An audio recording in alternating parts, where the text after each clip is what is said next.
I did a video last week and I haven't published it, mainly because I had planned on making it more about labour and birth, but I think really the concept is so relevant to everything at the moment, and that is the concept of surrender.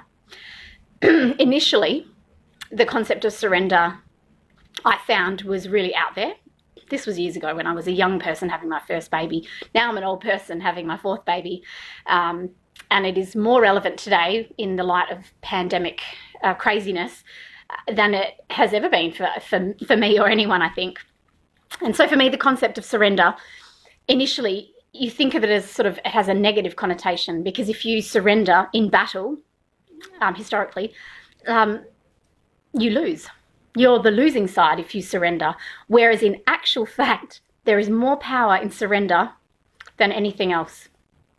And I'll give you a few examples where it's pertinent to me. So the first of which was when I was diagnosed with an autoimmune disease.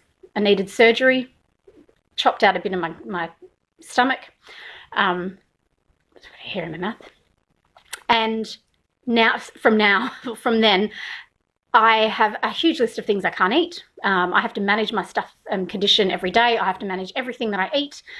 It's not simple going out to a restaurant and ordering food. I have become one of those people that I used to I used to think, oh, for fuck's sake, just eat it.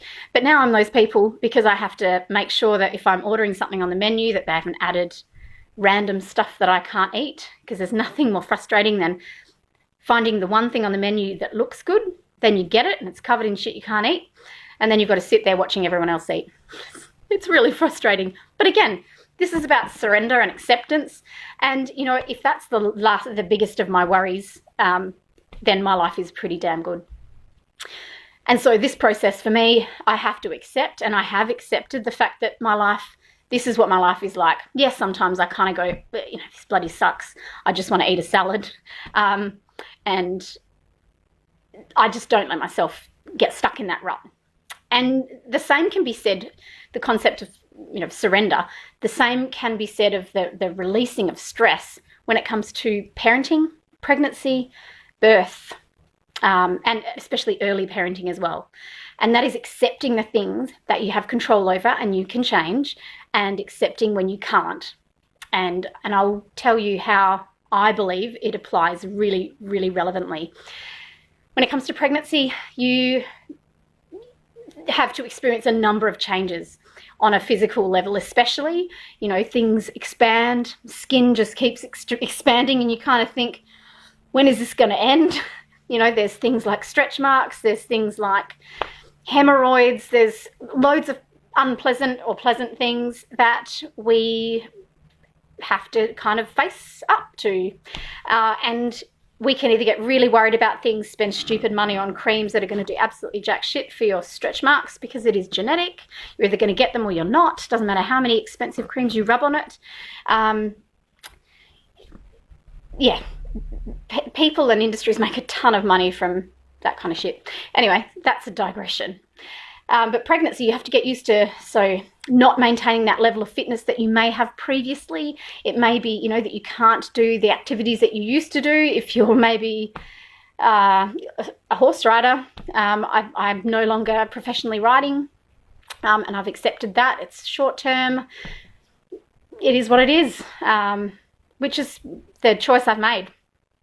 And so I'm happy with that. But if you're someone who's struggling with those kind of changes, accepting things for what they are, and not carrying around stress makes a huge difference to your mental health and your physical health. As with morning sickness, that kind of thing, getting up in the morning. And I know the feeling of getting up and dreading and thinking, how am I going to feel today? Not pleasant. But again, there's some things you can change, some things you can't. And however you feel about it will make no difference to the situation other than impacting your immune system negatively. When it comes to labour and birth, surrender is a humongous concept that is really central to my first class, which is Natural Strategies for Labour and Birth. Surrender, again, there's such a negative connotation, but it is so powerful. It is really powerful. And the reason it is in labour and birth is because the amount of women I've watched in labour and cared for in labour who spend the whole time bracing against their body. Now, your body is amazing. Your body is an absolute marvel of creation. Our bodies, women's bodies, have created every single person on the planet. They've grown every single person on the planet. And in labour, anyone who's been in labour will know those contractions just keep coming. Doesn't matter how you feel about them. It doesn't matter how much you stress about the next one coming. They're still going to come.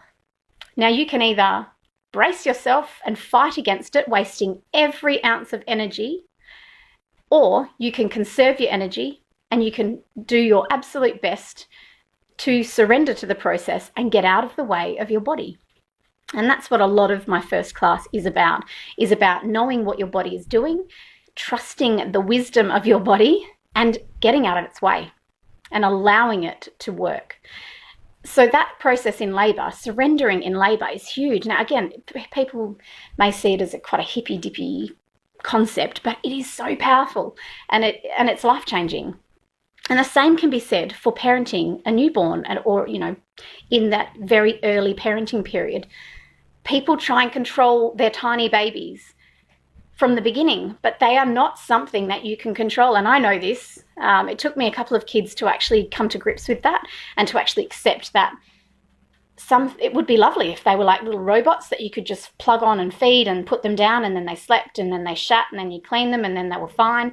They're not robots. They are little humans with a biological clock that they are so just attuned to. We spend so much time and money on trying to manage these babies and turn them into robots when they're actually most of the time just being normal babies. Okay? Huge concept in my parenting class, which is surrendering to the fact that your baby is normal. Babies cry. Doesn't mean they're starving. Babies cry and they might just want to cuddle. Doesn't mean they need scheduling. They're a baby. Do you schedule everything in your life? I don't think so. And if you do, it's to manage anxiety. But babies have a drive, and most of it is about comfort and security. And a lot of the training that we try and do with babies is for them to ignore that and turn them into little mindless, non-demanding robots. So, yeah. That's the crux of a lot of the newborn parenting is the struggle against your baby's biology. You want it to feed like a robot. You want it to sleep like a robot. You want it to behave like a robot. And they're not robots. I've got 3 of them and they're not robots. They're the opposite of robots, because whatever you try and program them to do, they do the opposite all the time. Even when you think your instructions to the robots are clear, they turn it around. So anyway, off track slightly, but the process of surrender is life-changing. It turns you from someone who's trying to control everything to actually letting things wash over you. And it is a choice. It is a conscious choice. And you have to make that choice really regularly. It's not like I'm just deciding that I'm not giving a shit about anything.